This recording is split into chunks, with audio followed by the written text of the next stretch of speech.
Romance of Sui and Tang Dynasties, Chapter 65. The source material opens with this incredibly heavy poem. It doesn't start with trumpets, it starts with a warning. It talks about how extreme situations provoke heaven's jealousy. It compares human life to flowers falling when spring ends. Yeah. And then it hits you with this proverb. One slip causes eternal regret. Exactly. And that phrase, it's the thematic anchor for the entire chapter. The source material is placing us in a period of just chaotic transition. The Sui dynasty has collapsed. The palaces are gone. Yeah, we aren't dealing with the glory days anymore. We are dealing with the survivors who have scattered north to live among the Turks, or the Tuju.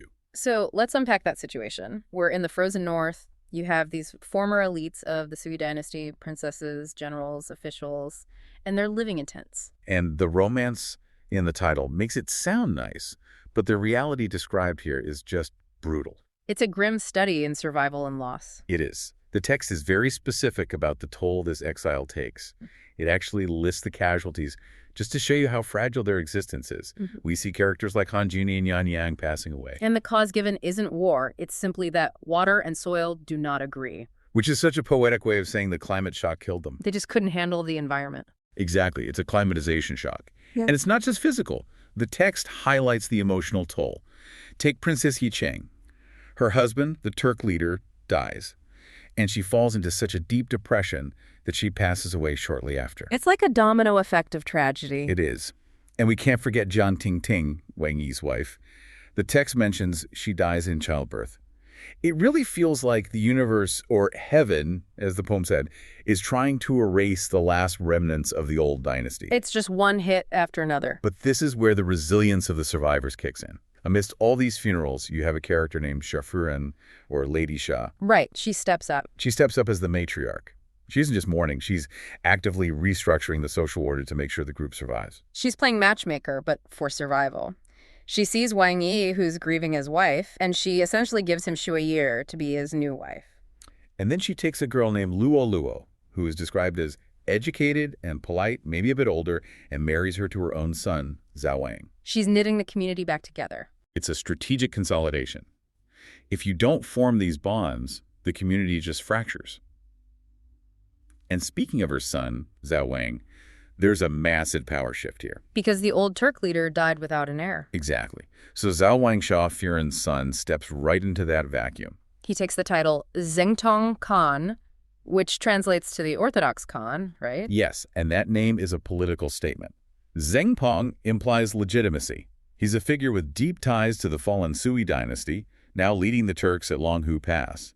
The text describes him as filial and capable. So he's trying to establish order. He wants to be seen not just as a warlord, but as a legitimate ruler. So you have this pocket of Sui survivors led by this new Orthodox Khan trying to rebuild. But then, and this is where it gets really interesting, the camera zooms in on Empress Xiao. The former empress of the Sui dynasty. Yeah, essentially the highest ranking woman in this entire exile camp. And this segment is, I think, arguably the emotional core of the chapter.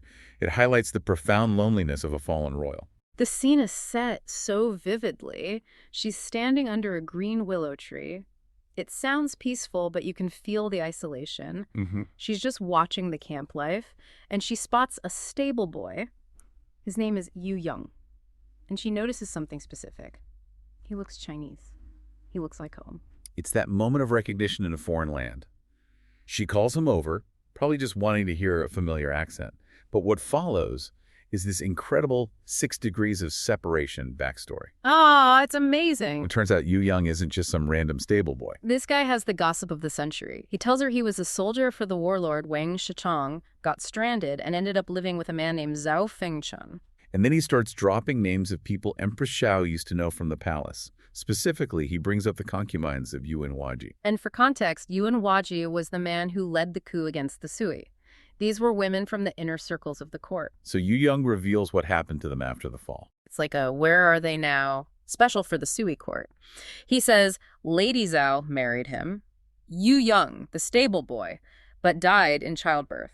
And Lady Fan and Lady Yang married the guy he was living with, Zhu Fengshun. But here's the detail that just have. It's perfect. It illustrates the social collapse so well. The hotel. Lady Yang is currently running a hotel in Yuan Yangtown. A former imperial lady running a hotel. It's fantastic. It shows how completely the world has flipped upside down. The aristocracy is now working service jobs just to survive. Precisely. And Empress Xiao is incredibly moved by all this. These are connections to her past life, to a world that, effectively no longer exists. She sees this stable boy, Yu Young, as a living link to her history. She wants to help him. He's a fellow countryman. So she tells him, look, I can't talk properly right now during the day. Come back at night and we'll talk. She just wants to hear more news, maybe help him out. Purely innocent intentions. To her, yes. But in a court environment, even an exiled one in a tent city, perception is reality. And someone sees this interaction. They don't hear the conversation about old friends. They see the Empress whispering to a stable boy. And they run and snitch to the new Khan, Xiao Wang. Who does not see this as a nostalgic reunion. Not at all. He immediately suspects a private affair, an illicit relationship. He is furious. And this part is just brutal. He doesn't ask questions. He doesn't wait for an explanation. He executes Yu Young immediately. The poor guy dies just because he had a conversation with the Empress. It is swift and cruel. And then Xiao Wang turns his anger on Empress Xiao. He scolds her. He lectures her. Think about the humiliation there. She used to be the Empress. She was the mother of the nation. And now she's being treated like a misbehaving teenager by her own relative, who's supposed to be her protector. It creates this deep sense of shame for her. The text says she's shamed by these idle words. It really drives home that theme we started with. One slip, eternal regret. A simple conversation led to a man's death and her own disgrace. It highlights just how precarious her status really is. She has the title of Empress, but she has no power. None at all. She is completely at the mercy of the new Khan. So while this personal tragedy is playing out in the north, we shift gears. The Tang dynasty is on the move. Yes, the rest of the world hasn't stopped. We have Xiao ordering General Li Rugi to take 1,000 troops and join up with the famous Luo Cheng. Their mission is to stop the Tuyuhun and Turk forces. But this isn't just a charge in and kill everyone mission. We have Luo Yi, the Prince of Yan. He's a savvy political operator, and he looks at the intelligence report and says, wait a minute. His analysis is brilliant. It is. He points out that the new Khan, Zheng Tum, is the son of Sha Furen, a Sui figure. He knows that Emperor Xiao and Wang Yao, former Sui officials, are there. So his argument is, these are the old people of the former dynasty. Basically, don't fight them, just go talk to them. It's a diplomatic mission disguised as a military one. Which is a very sophisticated way to handle a remnant faction. If you attack, you might unify them against you. But if you talk, you might find common ground. So Luo Cheng agrees to go. But he's not going alone. His wife, Du Xianyang, insists on tagging along. And her reasoning is great. She says, I met Empress Xiao before. She's interesting. And I admire Sha Furen. I want to go see them. Du Xianyang is a formidable character in her own right. A warrior, yeah. But what's fascinating here is the family dynamic. The text mentions they bring their children. Yes, that caught me completely off guard. Luo Cheng's son, Ada, and another son, Ayer, they're both 8 years old. They're bringing the kids to the battlefield. It blurs the line between a military campaign and, like, a family road trip. We're going to stop the Turks, pack the snacks for the kids. But it reinforces the idea that these conflicting sides are deeply intertwined personally. For them, this isn't total war. It's neighborhood politics with spears. So the Tang team arrives, and on the other side, the Turks are panicking a little bit. Rightly so. Luo Cheng has a reputation for bravery, and Du Xianyang is famous for being fierce and sharp-tongued. Xingtong Khan and Sha Furen are worried. They know they're outmatched militarily. But then Empress Xiao drops a bombshell. This is the moment that flips the entire script. She steps up and says, relax. The Tang Emperor, Li Yuan, he's my relative. The big reveal. The genealogical web here is dense, but it's the key to the whole chapter. Emperor Xiao explains that Li Yuan's mother, the Taimmu Empress, and Xiao's own mother-in-law, the Sui Empress Dowager, were sisters. Cousins. The emperor of the new dynasty and the empress of the old dynasty are cousins. Exactly. So Xiao insists on going out to meet Du Xianyang. She sees this not as a war, but as a meeting of in-laws. She's banking on that blood connection to stop the violence. But before the talking starts, there is a little bit of action. Just a little. Li Rugi, the Tang general, he tries to be a hero. He wants the glory of the vanguard. And he fails spectacularly. He gets beaten by Wang Yi. It's almost a comic relief moment to show that, Traditional military aggression isn't going to work here. He's about to get speared in the back by Wang Yi. It looks like it's over for him. But then Du Xianyang to the rescue. And the description of her archery skill here is just top tier. She doesn't shoot the man. No. She shoots an arrow that hits the spearhead itself to deflect the blow. That is an action movie move right there. Ping! Saved your life. And it sends a message, I can stop you without killing you. Then we get the duel between the women. Zhu Ye, Wang Yi's wife, comes out with dual swords. And Du Xianyang has her halberd. They start fighting, but it doesn't last long, does it? No. About 20 rounds in, amidst the dust and the clashing weapons, they just stop. They start asking questions. Are you Princess Yang'an? Do you know Empress Xiao? Imagine this scene. Two armies are watching. Tension is high.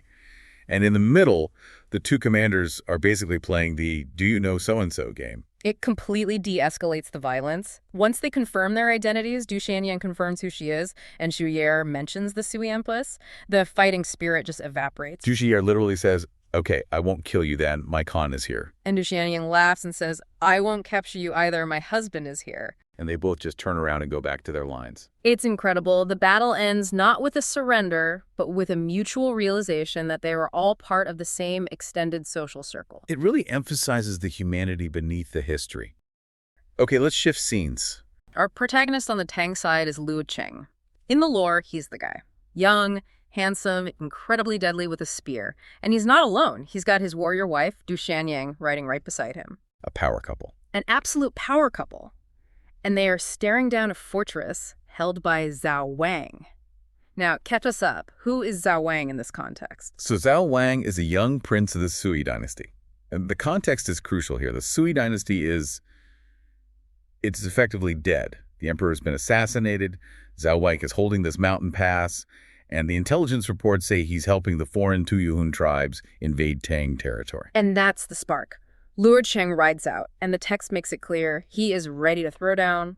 He tells his wife, I'll deal with him. He's aggressive. He expects a fight. But when he actually gets close enough to see Zhao Wang, everything changes. How so? Well, the visual storytelling here is so important. Luo Cheng is decked out for war. But Zhao Wang, he rides out wearing a dragon robe with soft wings and a jade belt. The text describes him as having a pale face, like the North Star. Oh, wow. It says he looks like a piece of unpolished jade. Unpolished jade. That's a very specific description. It doesn't exactly scream warlord, does it? Not at all. It paints a picture of someone refined, almost. Yeah. Delicate. It's an imperial presence, not a martial one. Yeah. And I think that's the first strategic move. He isn't trying to out-macho Luo Cheng. He's presenting himself as a figure of authority, not a combatant. And it works. Luo Cheng pauses. He doesn't attack. He just asks the burning question. Why? Why is a Sui prince helping these foreign tribes attack the Tang? And here is the twist. I think most of us would expect some defiant speech, the Tang destroyed my family, prepare to die. Right. But Zhao Wang essentially says, who? Me. It's the shaggy defense. It wasn't me. Basically, he explains that the Tuyuhun tribes are just borrowing tiger's might. I love that idiom, borrowing tiger's might. It's a great phrase. It means they're using his name and his royal prestige to legitimize their invasion. But he didn't actually send any troops. He's saying, I'm not the general here, I'm the mascot. Yeah. And I didn't agree to be the mascot. Yeah, but I have to push back a little. Is that believable? He's a prince of the fallen dynasty. The Tang are the usurpers. Even if he didn't send troops, shouldn't he want to? Shouldn't he hate Luo Cheng on principle? That is the logical assumption, right? Revenge is the standard motivator. But Zhao Wang drops a piece of political nuance that is just stunningly mature for a pale-faced youth. He tells Luo Cheng explicitly, the Tang didn't kill my father. Right. He blames Yuan Huaji, the rebel general who actually assassinated Emperor Yang. Exactly. He says, the Tang didn't defend my father. And then he says something that really captures the worldview of the time. He says the Qi number makes it so. Okay, let's unpack that. Qi number. To the modern ear, that sounds like a very technical term. Is he talking about energy levels or something? In this historical and philosophical context, Qi number refers to destiny, or like the cosmic momentum. He's talking about the mandate of heaven. He is acknowledging that the rise of the Tang and the fall of the Sui isn't just politics, it's the way the universe is flowing. The Sui's time is up. The Tang's time is now. So he's not just surrendering, he's aligning himself with the universe. Precisely. If he fights the Tang, he's fighting reality. If he accepts the Qi number, he's acting with wisdom. It's incredibly pragmatic. So because he accepts this cosmic reality, he doesn't fight Luo Cheng. Instead, he just drops the invite. My mom, Empress Xiao, is inside. Why don't you and your wife come in for a chat? And just like that, the standoff evaporates. It shifts from a battlefield to a family reunion. Because you have to remember, Luo Cheng is actually related to the Sui royal family by marriage. Right. So they ride into the city, and this is where the visuals get really wild. I was expecting a fortress under siege, grim faces, rationed food, soldiers sharpening swords. Yeah. But the text describes something that sounds like a festival. It is a total spectacle. It's booming. The residents are hanging lanterns in colorful silks, shoe brocade, and the shops. Luo Cheng and his wife are riding through, and they are amazed by the stuff on display. The text mentions camel, lion, and elephant teeth. Yeah, and antiques. Why is a fortress in a mountain pass filled with elephant teeth and brocade? Well, it tells us two things. One, Zhao Wang is confident. He's maintained trade routes. He has wealth. He isn't destitute. But two, it's a display of civilization. He is showing Luo Cheng that he isn't some barbarian warlord hiding in a cave. He is a prince governing a prosperous, cultured city. There's a weird duality in the text here, though, that I want to ask you about. On one hand, Zhao Wang orders 2,000 soldiers to guard the area with bright spears and shining knives. That sounds like a threat. But at the same time, he orders the citizens to hang decorations to welcome the angel. See, it's not a contradiction. It's a calculated message. The soldiers show he could fight. He has the capacity for violence, but the decorations show he chooses not to. It's speak softly and carry a big stick, 7th century style. Can we clarify that term angel here? Because I think some listeners might get tripped up. Is he calling Luo Cheng a divine being? A literal angel from heaven? No, good catch. In this context, an angel is the Tianxi, the envoy of the Son of Heaven, the emperor. By calling Luo Cheng the angel, Zhao Wang is publicly acknowledging the Tang emperor as the legitimate ruler. Oh, that is huge. It's the whole ballgame. Before they even sit down to talk, the decorations on the street have already conceded the argument. He is treating Luo Cheng not as an enemy general, but as the representative of the rightful government. It's a masterclass in soft power. That brings us to the meeting at the Dragon Rise Hall. And I think this is the emotional core of the story. Luo Cheng walks in. He's a relative. Empress Xiao is his aunt, effectively. But he is also walking in holding an imperial decree from the Tang. He's wearing two hats, Okay. and those hats conflict violently. Empress Xiao, the mother of the fallen dynasty, is there. She has to decide how to receive him. Does she treat him as a nephew or as the representative of the usurpers who took her family's throne? There is a line here that I think it's one of the saddest in the whole book. She sighs and says, "Initially people bowed to me, now I bow to others." Oof. Yeah, that hit me too. Country destroyed, family gone. She acknowledges that the Tang didn't steal the throne directly from her family. Remember, the rebels did that. But the pain of the replacement is still there. She's the dowager empress of a dead empire. She is a living ghost. And then comes the ritual. This part felt so detailed, almost obsessively so. She doesn't just bow in her everyday clothes. No, protocol is everything. Yeah. You have to understand, in this society, ritual isn't just empty ceremony. It's the framework of reality. To receive a decree, a holy command from the new emperor, she has to be properly dressed. Zhao Wang has to ask the servants to, dig into the trunks to find her old fafu, her ceremonial legal robe. It's like, wow, it's like having to dust off your old uniform from a company you were fired from just to sign the severance papers. That is a really good way of putting it. Yeah. Yes. She puts on these robes that are distinct from ordinary colors, and she bows to the decree. It is the moment she officially accepts that the Sui are gone and the Tang are the masters. But Luo Cheng tries to stop her. He sees this elderly woman, his relative, crying, and he says, please, let's skip the formalities. He wants to be a nephew, not an angel. But Zhao Wang and his general, Wang Yi, they insist. They say, no, we must follow the angel protocol first. Why? I mean, if the guy with the decree says skip it, why force the issue? Because they need the legal clarity. If they don't bow, their status remains ambiguous. Are they rebels? Are they independent warlords? By bowing, they formally become subjects of the Tang. It buys them safety. Only after the bowing is done can they switch to family rights. So the ritual is actually a shield for them. Precisely. Structure provides safety. You can't just be chill in a dynastic transition. You have to perform the hierarchy so that no one can accuse you of treason later. Speaking of safety and stability, the scene shifts again. The men handle the decree, the politics are settled, and then the text moves us into the inner chambers with the ladies. And honestly, this felt like a totally different podcast.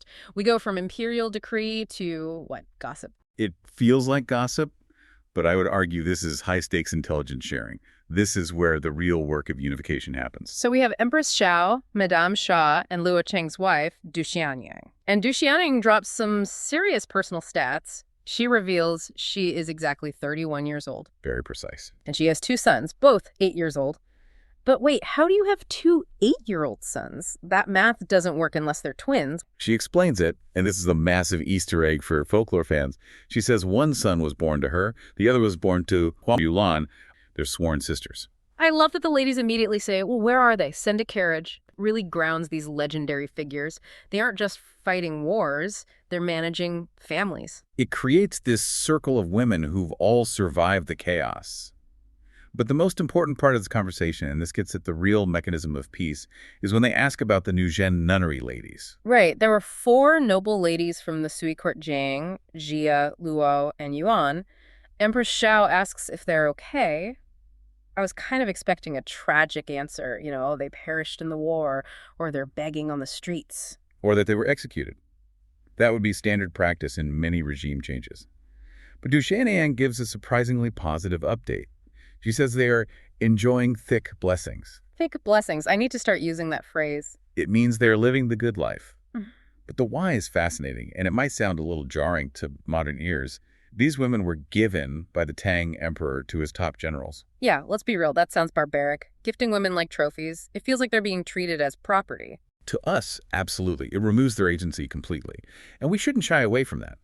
But if we want to understand the history, we have to look at the political function of this in the 7th century. These were women of high breeding, former nobility, educated in the court. The emperor gave them to his rough-and-tumble generals. Guys like Cheng Ziji, Wei Zheng, Yu Qijingde. The heavy hitters of the Tang dynasty. Wei Zheng becomes the most famous chancellor in Chinese history. So what's the emperor doing here? He's knitting the social fabric back together. He is legitimizing his generals, who are often former bandits or low-level soldiers, by giving them high-class wives who know court protocol. And at the same time, he is protecting the old nobility by attaching them to the new power structure. It's a stabilization strategy. It is the ultimate stabilization strategy. It's human infrastructure. Du Xianyang mentions that the husbands treat them well. She notes that the other families, specifically the Zhu and Qin families, pooled money to buy them land. They aren't just concubines. They are supported, respected members of the new elite. And the text goes even further. It mentions the next generation. Right. It mentions that Yan Xian's son is betrothed to Jia Linyun's daughter. They are intermarrying. The children of the old regime and the children of the new regime are becoming one family. That's how you stop a civil war from flaring up again in 20 years, isn't it? Exactly. If you isolate the losers, they plot revenge. If you marry them, they become your in-laws. It's hard to declare war on the people raising your grandchildren. This is what we call fusion in historical analysis. The Tang didn't just conquer the Sui. They absorbed them. The Sui dynasty has effectively fallen. It's gone. The Tang is rising. But the dust hasn't settled. The dust has not settled. And we are following these characters who are all trying to figure out where they fit in this new world. So the board's been flipped. The pieces are everywhere. We've got Empress Xiao, the widow of the fallen emperor. She's the old guard. You've got General Chai Xiao, who's this rising star in the new regime. Yeah. And warrior figures like Luo Cheng. Exactly. And how this source balances the hard history. The battles, the geography, the killing. With what you call the soft history, the emotions, the personal transformations, the trauma that just lingers after the fighting stops. Because usually, history books, they just focus on the winner. But this text, it spends so much time on the people who are just trying to survive. So let's start with that soft side. And the mood is already heavy. It is. Empress Xiao has decided it's time to leave the safety of the north. She wants to go back to the Central Plains to visit the grave of the late emperor. It's a pilgrimage of grief, really. That's a perfect way to put it. She's moving backward into her past while everyone else is trying to move forward. But before she leaves, we get this scene that it totally threw me off. It involves, of all things, toddlers. Toddlers, yes. It's such a rare moment of lightness for her. It really is. She's with Luo Cheng's sons, and the text is very specific. It says she's holding them on her knees. One on each leg, just balancing them. And she is completely charmed by them. She calls them precious pearls and linked jades. I love that imagery. Linked jades. It's not just cute kids, is it? No, it feels like she's marveling at their their quality, like they're rare artifacts. I think that's a great observation. You have to remember, she's seen everything she knows just crumble. Her whole world. Her dynasty, her husband, her status, it's all broken. And here, in a world of chaos, are these two perfect, unblemished little lives.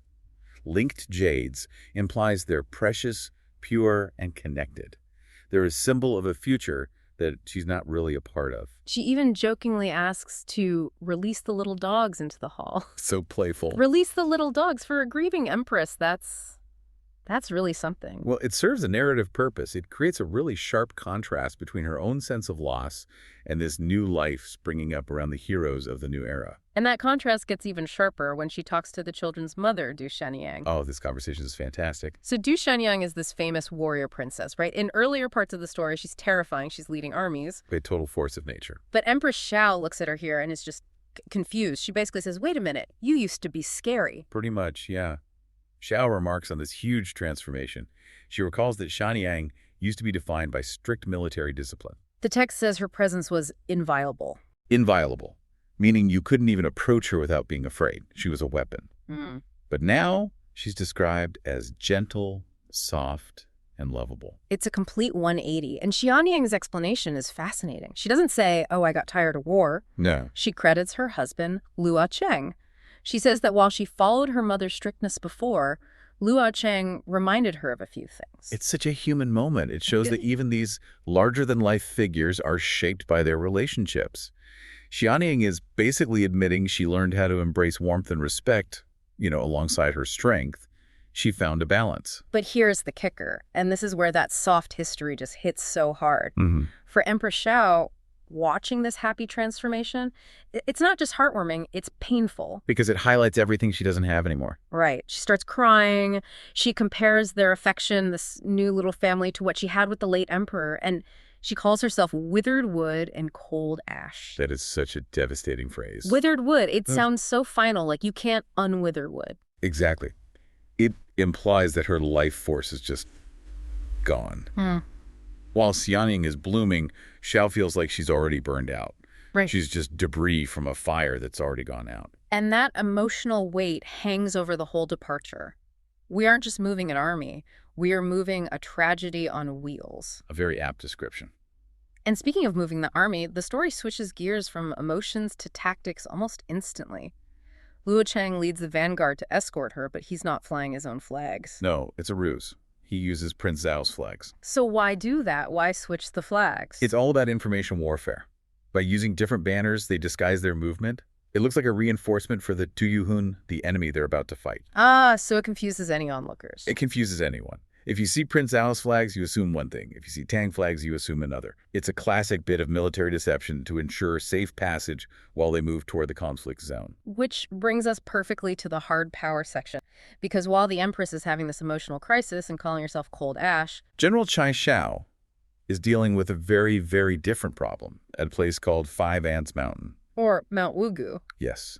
And the setting here is so vivid. I love how the source describes it. It talks about layered peaks, gloomy green pines. And cypress trees that are dancing chaotically in the wind. Dancing chaotically. It sounds like a haunted forest. It really does. It creates this spooky, tense atmosphere, like nature itself is hostile. And the tactical situation for Chai Xiao is genuinely bad. Oh, it's terrible. The enemy, the Tuyuhun, they have the high ground. They're up in those chaotic trees, raining arrows down on his camp. So conventional wisdom says you have two options. You charge them or you run away. Exactly. You retreat out of range, or you order this desperate charge up the hill to stop the archers.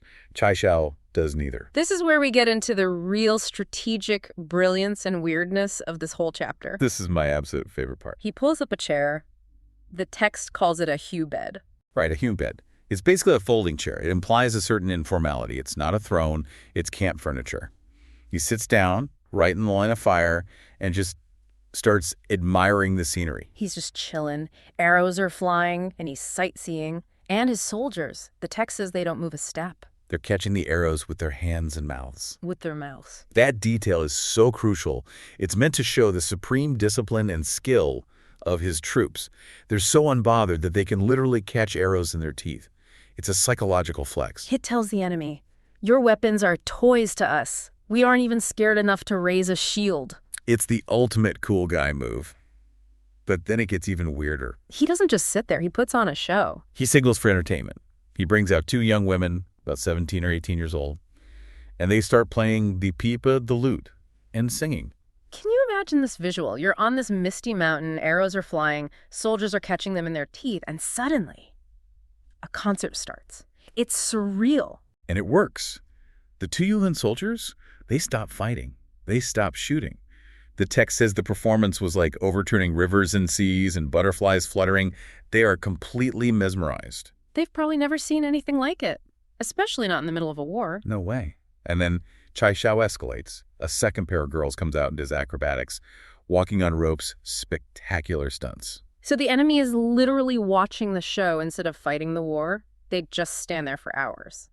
Now, is this, like, a known tactic, or is Xiao just making this up as he goes? It's a brilliant application of what's known as the empty fort strategy. It's famous in Chinese military literature. The idea is to present such a calm, open, and seemingly defenseless front. That the enemy either suspects a trap or, in this case, just gets so distracted they forget what they were doing. They lose all their aggressive momentum. He uses leisure and art to mask his lethality. It's psychological warfare disguised as a variety show. But he is preparing an attack. The whole time they're watching the acrobats, the clock is ticking. He absolutely is. This goes on for several hours until, boom! A cannon fires. That's the signal. And Ludo Cheng's army, the one we saw leaving earlier with the disguised flags, arrives. They attack from behind. Xiao's audience is now trapped. It's a perfect pincer movement. And just like that, the party is over. The 2 Yuhun are crushed. It's brutal efficiency hidden behind this beautiful, bizarre performance. It really demonstrates that warfare in this era wasn't just about brute strength. It was about patience, psychology, and timing.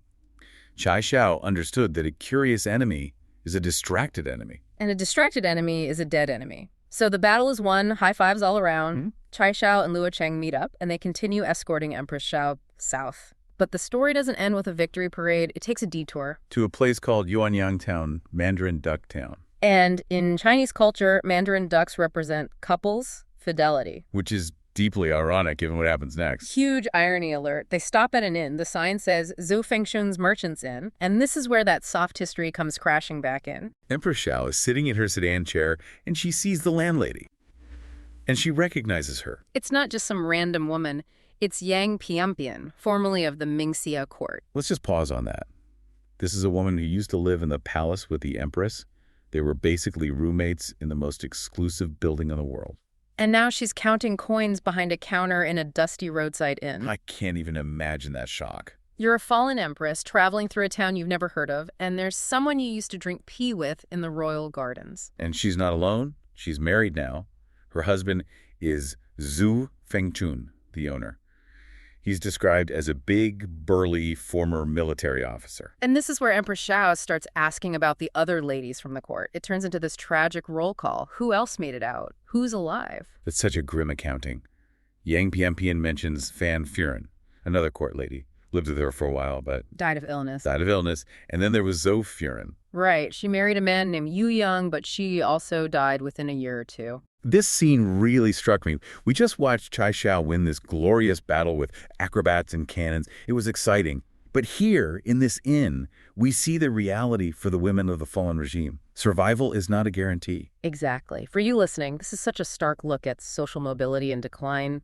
In the palace, these women were protected, elite, inviolable, just like Du Shenang was now. Now they're innkeepers, wives of common soldiers, or they're just dead. The safety net is completely gone. And let's be honest, for these court ladies, marrying a burly officer, an innkeeper, was probably a survival strategy, wasn't it? Absolutely. In a time of chaos, having a protector was essential. Yang Piampian survived because she adapted. She became a merchant's wife. She did what she had to do. But for Empress Xiao, seeing this is just devastating. It breaks the illusion that the past can be preserved. The contrast is just palpable. Empress Xiao holds Yang Piampian's hand and says she thought she'd only see her again in a dream. It's like seeing a ghost, but the ghost is alive and wiping down tables. And that emotional shock has physical consequences. This isn't just sadness, it's trauma. The body keeps the score. Yeah. Let's talk about the aftermath, because Empress Xiao doesn't just brush this off, order some noodles, and go to bed. No. That night, the text says she starts burning like hot charcoal. She falls ill. Immediately. All that grief, the memories, the shock, it manifests as a physical fever. She's bedridden for 2 days with chest congestion, completely incapacitated. Now, here is where the story takes a turn that I found really unsettling. Xiao, the hero of the hour, the guy who just pulled off that genius move at the mountain, he sees that the Empress is sick. He knows he's supposed to be escorting her, but he doesn't stay. This is the final crucial piece of the puzzle. While they're at the inn, Xiao gets intelligence. He hears there's discord back at the capital. And his reaction is immediate. He's got to go. He fears suspicion. The text is very, very clear about this. He worries that if he lingers too long out in the provinces, even with the former Empress, the court might start to doubt his loyalty. Wait, let's unpack that. He thinks the emperor might wonder if he's plotting something with the remnants of the old dynasty. Exactly that. Or simply that he's building his own power base. In these times of transition, a general with a winning army and a connection to the old royal family, that's a very dangerous recipe. That is wild to me. He just won a massive victory for the new dynasty. He's a hero, but he's terrified of his own side. That's the nature of these periods. Political survival is often more precarious than survival on the battlefield. You can catch arrows with your teeth, but you can't catch a rumor at court. So he decides he can't wait for her to recover. He can't. He leaves her with Luo Cheng and rushes back to report his victory and the Empress's movements to the emperor. He has to control the narrative before someone else does. So the group just splits. Xiao runs back to the capital to save his own skin. Luo Cheng stays behind. And the Empress is left burning with fever in a roadside inn.